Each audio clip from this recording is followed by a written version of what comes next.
Olá a todos, bem-vindo ao nosso episódio do LajeCast. Hoje, dois ligantes que vão participar desse episódio. Sou eu, Lorena Castelo Branco e Beatriz Xavier.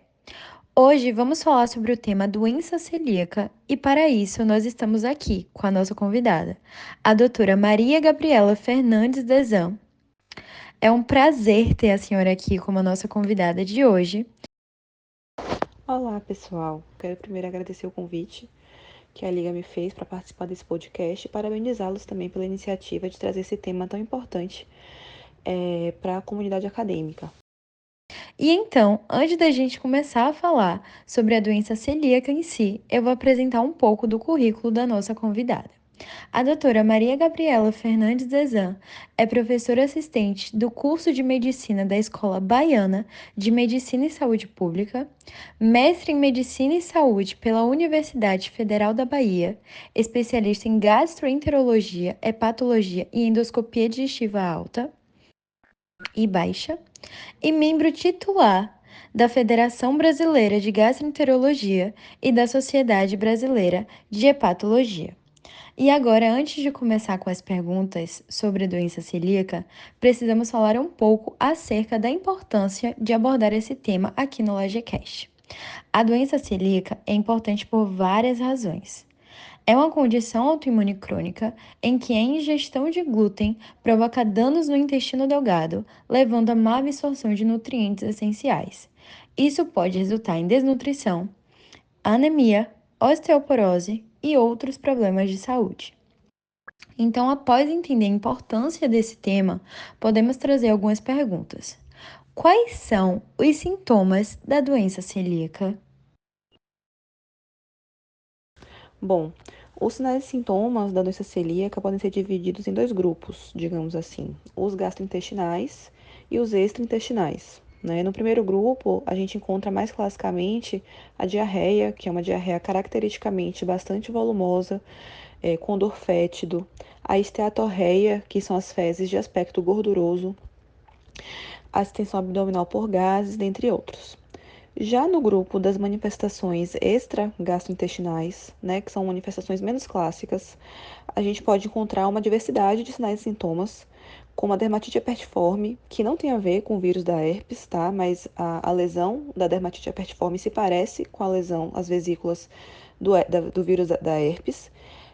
A glossite atrófica, a deficiência de vitamina D com osteoporose e outras complicações, anemia ferropriva, irregularidade menstrual em mulheres, cefaleia, neuropatia periférica e outros sinais e sintomas neurológicos também, o próprio atraso do crescimento, como quando falamos de crianças com doença celíaca, fadiga, dentre outros sintomas. Então, a doença celíaca pode ter uma gama de manifestações clínicas que às vezes precisa fazer com que a gente pense fora da caixinha apenas pensando em diarreia, já que existem várias outras manifestações que podem aparecer. E como é feito, doutora Maria Gabriela, o diagnóstico de doença celíaca? Então, eu vou falar aqui sobre o algoritmo diagnóstico da doença celíaca para pacientes adultos, certo? Diante do paciente com suspeita da doença celíaca, o diagnóstico vai se basear na histologia e nas sorologias. Mas antes de explicar como é que é feito esse diagnóstico, é válido ressaltar que para fazer os testes diagnósticos, o paciente deve estar em uso de alimentos com glúten. Isso porque, se ele já fizer os testes numa dieta isenta do glúten, os resultados podem vir falsamente negativos. O algoritmo diagnóstico tem diversos pormenores e não daria para eu explicar todos nesse formato de dinâmica, que ia ficar meio confuso. Mas, via de regra, como é que deve ser feito? Os primeiros exames séricos que a gente deve pedir são o antitransglutaminase tecidual IgA e o IgA sérico. Caso o antitransglutaminase tecidual IgA venha positivo, devemos prosseguir com a endoscopia digestiva alta com as biópsias de duodeno, sendo 1 a 2 amostras do bulbo e 4 amostras da segunda porção do adenal. Nesse material da biópsia, o patologista vai avaliar alguns parâmetros, como a estrutura das vilosidades das criptas, a proporção vilosidade-cripta e a contagem de linfócitos interepiteliais para cada 100 células epiteliais. Aí, a partir desses parâmetros, ele vai classificar aquela lâmina daquele paciente segundo a classificação de Marsh. Então, resumidamente, um transglutaminase GA positivo, mais um paciente com histologia de classificação 2 ou 3 de Marsh, ele tem a confirmação da doença celíaca. Agora, se nesse paciente com a sorologia positiva, a classificação histológica vier Marsh 0 ou 1, é interessante solicitar outras sorologias, como a antigliadina deaminada IgA ou antidomisa IgA. Se ainda assim persistir a discordância entre sorologia e histologia, o indicado é pedir o HLA DQ2, DQ8, e se esse exame vier negativo, aí a doença celíaca está excluída. Se por acaso o HLA vier positivo, há a recomendação de se repetir a endoscopia com biópsias em 6 a 12 meses para nova avaliação histológica. E só para finalizar aqui essa resposta, lá no início desse algoritmo diagnóstico, eu falei que a gente deveria solicitar o IgA sérico total. Por quê? Porque se houver uma deficiência da imunoglobulina A, dessa imunoglobulina, o antitransglutaminase IgA vai vir baixo também. Então, vai perder a acurácia. E aí, nesse caso, já deve ser solicitado de cara o antigliadina deaminada IgG, certo? Bom, esse é a parte mais simplificada do algoritmo para o paciente com diagnóstico de doença celíaca, mas volto a dizer que existem outros caminhos que podem ser seguidos, a depender do perfil do paciente, do perfil de sorologias e de biópsias, certo? Muito obrigada, doutora Maria Gabriela. A próxima pergunta é: pacientes com doença celíaca têm maior probabilidade de desenvolver outras condições autoimunes? E como que a doença em si interage com essas condições, como diabetes tipo 1 ou doenças da tireoide? Então, há sim uma relação entre a doença celíaca e outras desordens autoimunes, tá? A doença celíaca é intimamente associada ao diabetes tipo 1 e também a síndrome poliglandular autoimune do tipo 3. Essa síndrome é caracterizada pela tireoidite autoimune em combinação com diabetes imunomediado. Bom, o diabetes tipo 1 e a doença celíaca compartilham múltiplos, digamos, locos genéticos, como HLA-DQ2, DQ8, HLA-DR3 e outras variações genéticas, o que sugere que o diabetes tipo 1 e a doença celíaca tenham características em comum na sua patogênese, como a destruição tissular pela autoimunidade ou a intolerância a antígenos alimentares. Também há um aumento da incidência de tireoidite autoimune nesses pacientes com doença celíaca, sendo mais comum o hipotireoidismo do que o hipertireoidismo. Além disso, outras condições podem ser associadas à doença celíaca, como a dermatite atópica, a colangite biliar primária, as doenças inflamatórias intestinais, a hepatite autoimune, a gastrite atrófica autoimune e outras condições, tá, que estão sendo estudadas essas associações, certo? Existem novos avanços ou tecnologias emergentes para a detecção precoce da doença celíaca que podem identificar a condição antes que os sintomas clínicos se manifestem? Então, na realidade, até hoje, os estudos não demonstraram benefício em fazer rastreio populacional da doença celíaca em pessoas assintomáticas. E quando fala assintomática, é aquela pessoa que não tem nem sintomas gastrointestinais e nem os extra-gastrointestinais. Aí vocês me perguntam, há indicação de rastrear a doença celíaca em algum grupo especial de pessoas?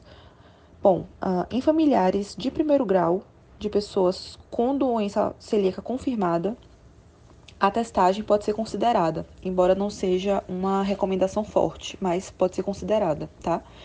Além disso, alguns autores recomendam o rastreio da doença celíaca em indivíduos com diagnóstico do diabetes tipo 1, da hepatite autoimune, de doenças inflamatórias intestinais, colites microscópicas, a gastrite atrófica autoimune, doenças autoimunes da tireoide, colangite biliar primária, síndrome de Jogo e outras condições que estudos estão mostrando que pode haver sim uma associação, certo? Para esse rastreio, não há um instrumento emergente para detecção precoce, não. A gente lança a mão das sorologias mesmo, certo? E aí, se vierem positivas, a gente faz todo aquele algoritmo diagnóstico que eu respondi na pergunta anterior. Doutora, qual é o papel da microbiota intestinal no desenvolvimento e manejo da doença celíaca? E modificar essa microbiota através de probióticos ou alguma dieta pode ajudar a reduzir os sintomas ou prevenir doenças em indivíduos que já são predispostos a ter a doença celíaca? Então, a desbiose é uma característica que pode ser encontrada nos pacientes com doença celíaca, mas o seu papel na patogênese da doença e na sintomatologia ainda não está bem estabelecido. Então, embora os probióticos estejam sendo amplamente utilizados para as diversas condições, ainda não há uma comprovação do benefício do seu uso para pacientes com doença celíaca. Por isso, os guidelines ainda não trazem recomendações nem a favor e nem contra o uso dos probióticos no tratamento desses pacientes. De que forma a pesquisa científica ela tem avançado no entendimento da doença celíaca e nas suas opções de tratamento?